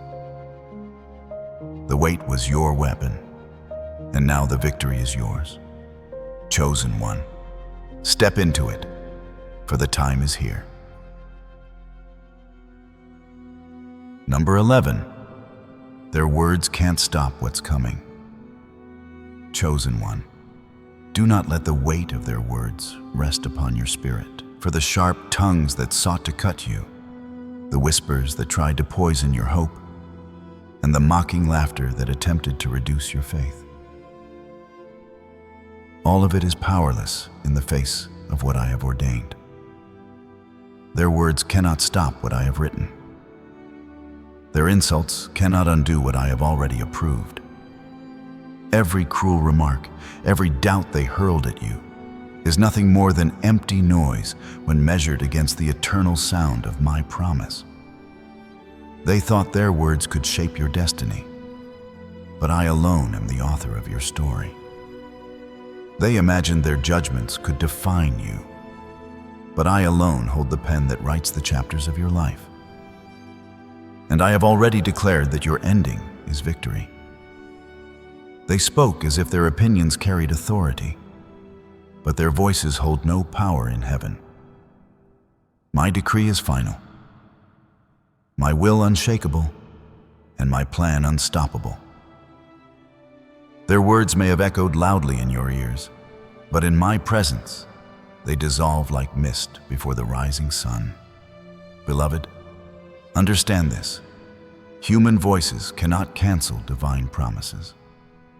What I have spoken over you cannot be silenced by mockery. What I have sealed cannot be erased by insults. What I have prepared cannot be blocked by doubt. Their words may have wounded you for a moment, but they carry no weight in eternity. The only word that matters is mine, and my word over you is yes and amen. Every syllable I speak stands firm, unmovable, and eternal. Chosen one, when I say you are loved, no insult can make you unloved. When I say you are chosen, no rejection can undo it. When I say your future is blessed, no curse can reverse it. Do not measure your worth by their voices, for their voices are fragile and fleeting. Instead, anchor yourself in my voice, for my word is the foundation that cannot be shaken. Their words may scatter like chaff in the wind, but my promises endure like mountains that cannot be moved. They called you foolish, but I call you faithful. They said you would never rise, but I say you are already lifted. They told you love would never come, but I say it has been written, sealed, and set in motion from the beginning. Their words were designed to break you, but in my hands, they became the fire that refined you. Their scorn revealed more about them than about you. It exposed their blindness, their fear, their inability to see what heaven had already decreed. Chosen one, let go of their voices, for they are powerless to shape your destiny. Do not allow their mockery to echo louder than my truth. Do not replay their insults as if they were prophecy, for they were never more than empty attempts to weaken you. My truth is the only voice that stands, and my truth declares that love is coming, that joy is rising, that blessing is unfolding.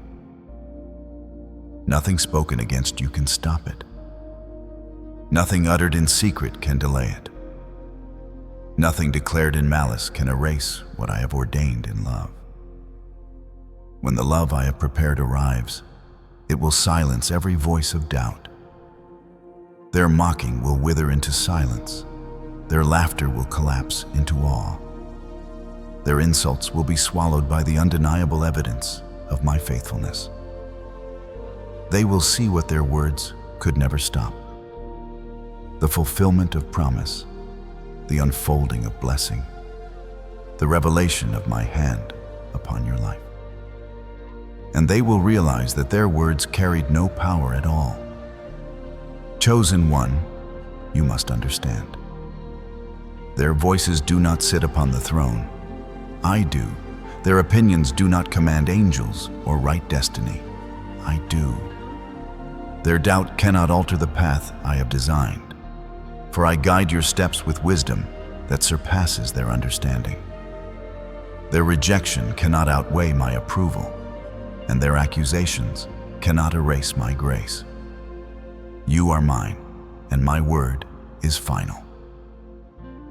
So let them speak if they must. Let them mock if they choose. Let them cast their insults into the air. For their words are dust, while my word is eternal. Their voices may rise for a moment, but my promise is forever. Their scorn may sound loud now, but soon it will be drowned out by the song of your fulfillment. For when I bring forth the love, the joy, and the blessing that I have prepared for you, their voices will fall silent. Not because you argued, not because you defended yourself, but because the evidence will speak louder than words. Chosen one, hold your peace and let me defend you. Do not waste your breath trying to prove them wrong, for your life will be proof enough. Do not strive to silence their mocking, for I will silence it with my glory. Do not exhaust yourself fighting their words, for their words are powerless against the decree of heaven. What is coming will vindicate you more completely than any argument ever could. Lift your head high, for you are not defined by insults. Walk with confidence, for you are not shaped by doubt. Stand strong, for you are not bound by the words of those who never held your destiny in their hands. My voice alone defines you, and my promise alone sustains you. Their words cannot stop what is already on its way, and what is on its way is greater than you imagined. Chosen one, take this truth into your heart. Their insults are empty, but my promises are full. Their mockery is fleeting, but my word endures. Their doubt is powerless, but my love is unstoppable. Soon, the blessing I have prepared will manifest so clearly that every tongue which rose against you will be silenced, and you will see that it was never their words that mattered, but mine. For I am the author of your story, and I alone have the final word. Number 12, the divine union that will silence the doubters. Chosen one, the hour has come to speak of the union I am arranging for you, a joining that is not casual, not fragile, and not subject to the fickle tides of human preference. It is a divine union, ordained before the foundations of the earth and arriving now to silence every doubter. This love I bring is unlike any affection the world offers.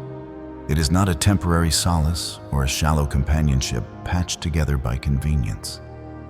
It is steadfast, immovable, and profound, a covenant crafted by my hand and sealed with heaven's authority. When it appears, it will be unmistakable in its depth and unmistakable in its design, for it carries my signature and reflects the heart of the one who formed you. The union is not simply a remedy for what was broken. It is the revelation of my faithfulness, the living demonstration that my promises do not return void, but are fulfilled in ways that honor both truth and beauty. I know how weary you have been, how your heart has held a quiet question about whether such a thing could ever find you. And yet here is the truth that will steady you. This is not happenstance. The promise I whispered to your spirit, the secret hope you guarded through seasons of doubt and waiting, is now taking shape in reality. Where others saw an empty future, heaven has been preparing an entrance for you. Where the world expected a consolation prize, I am providing a covenant partner who will match the depth of your soul and the reach of my purposes. This union will not only heal wounds, it will sanctify them, making the vulnerabilities you once hid into the very channels through which divine affection flows. It will honor your history without being bound to it, and will carry you forward into a shared destiny that magnifies my glory. Do not be surprised that such a love is rare, for it must be. To mirror heaven, the union must be anchored in holiness, fidelity, and mutual sanctification. It will not thrive on convenience or survive on compromise. It will be nourished by truth, patience, and a willingness to walk the path of tender growth together. This love will challenge you in ways that refine character and comfort you in ways that heal memory. It will not be a shallow rescue from loneliness, but a durable companionship that participates in my work in the world. The partner I bring will not merely admire your surface. They will stand with you in the trenches, share in the stewardship of your purpose, and celebrate the ways my hand has shaped you. In this union, both of you will become conduits of grace, and your shared life will testify to what happens when two hearts submit to my leading. Let me be clear about the public nature of this blessing. When this divine union is revealed, it will serve as living proof that my promises are true. The ones who scoffed at your faith will watch and find themselves confronted with the undeniable evidence of my faithfulness. Their skepticism will be quieted not through argument, but through the beauty of what I have done. The love you receive will be a mirror of my covenant love for my people, steadfast, sacrificial, and sustaining, so that observers cannot shrug it off as mere coincidence or luck. It will compel recognition, not out of pride, but because truth is persuasive when it appears in the form of restored lives. This union will therefore be a testimony, a demonstration that heaven moves on behalf of those who trust in my timing, and that I keep every promise I speak. Understand also that this love is restorative in every sense. It will not erase memory, but it will redeem it. The places where you once felt broken will now be the very arenas where healing becomes visible, because the presence of covenant will illuminate what my grace has been doing quietly all along. Where there was shame, there will be honor. Where there was abandonment, there will be belonging. Where there was fear, there will be courage. The divine union I am orchestrating will not only meet your needs, but will expand your capacity to love, to serve, and to lead with compassion. It will become an instrument of restoration, not only for you, but for others who witness it, as your healed story becomes a channel of hope for those still waiting. This union will also carry an evangelistic power, for love formed and sealed by me has a way of softening hearts and opening eyes. People who have grown cynical about faith will watch and find their skepticism challenged by the integrity of your relationship. Those who have been taught to believe that God is distant will be confronted with the nearness of my heart when they see two lives reflecting my faithfulness. Your marriage, your partnership, your shared life will become an altar where others see the goodness of God enacted in everyday faithfulness. In effect, this divine union will not be an insular blessing. It will be a conduit for wider awakening and encouragement among those who have lost hope. Do not imagine that such a union will be free of growth and sanctification. It will demand humility, prayer, and ongoing submission to my refining. Sacred unions require sacred work. They call for transparency, forgiveness, and a shared willingness to pursue holiness. Yet, know that I choose to join the willing, and I supply the grace for every step. When two hearts yield to my lead, I pour my spirit into the seams and strengthen what is weak. I do not bring together perfect people. I bring together people who are becoming transformed by my presence and who choose to walk toward wholeness together. The union is thus both gift and responsibility, a gift of profound blessing and a call to live out covenant love in tangible, humble ways. Beloved, the arrival of this love will be unmistakable because it will carry my peace and my authority.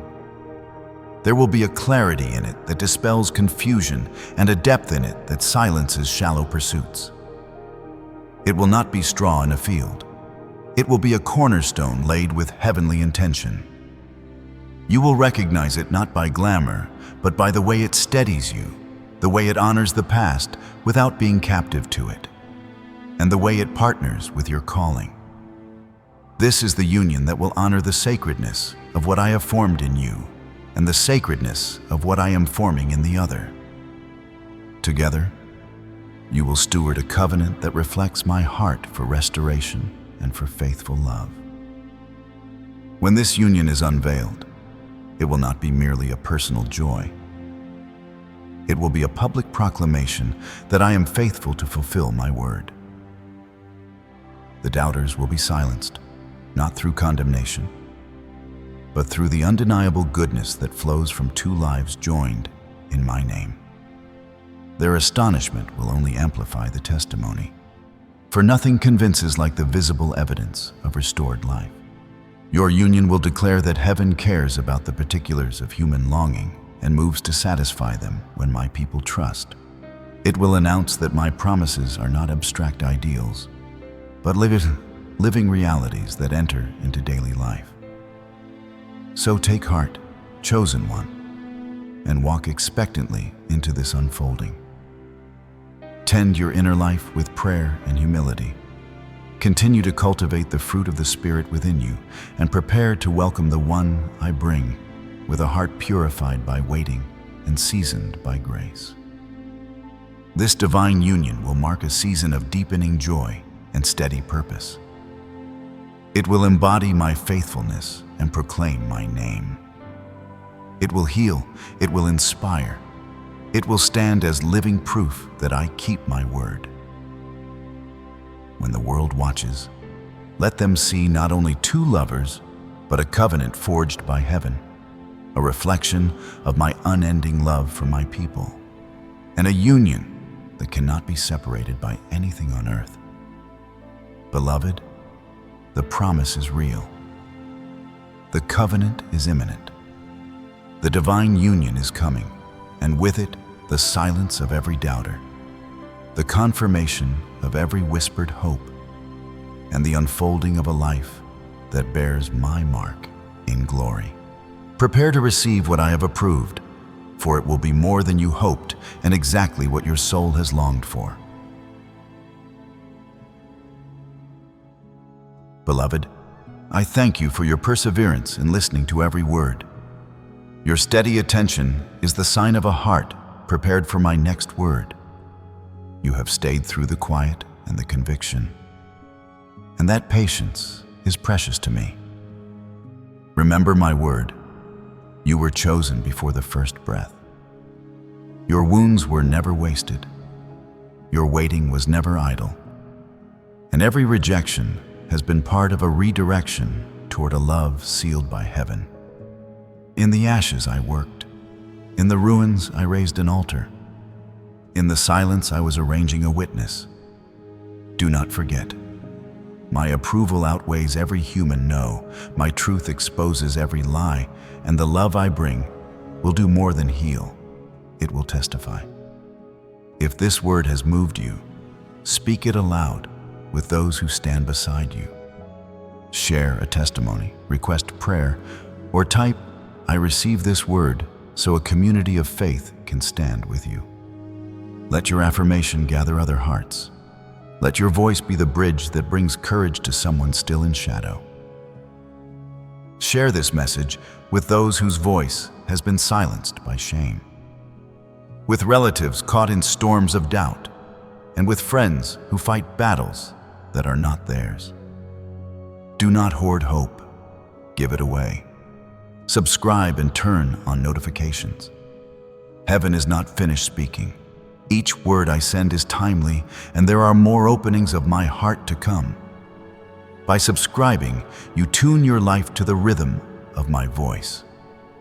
By staying ready, you will not miss the moments I choose to move. Finally, live in the posture I honor. Be silent when the world clamors. Be faithful when the road is slow, and watch as I act. Quiet trust is the altar upon which miracles rise. Until we meet again in the next word from heaven, keep your heart soft, keep your feet steady, and keep your faith alive. I am near. I am working. I will finish what I began in you. Go in peace, chosen one. Receive this blessing now. Be expectant, be courageous, and be gentle with yourself while you prepare to receive what I have promised. Invite others into hope. Remember, every season of waiting has prepared you for this arrival. Keep listening. Keep trusting. Keep believing. The best is coming, and I will be with you until it arrives always.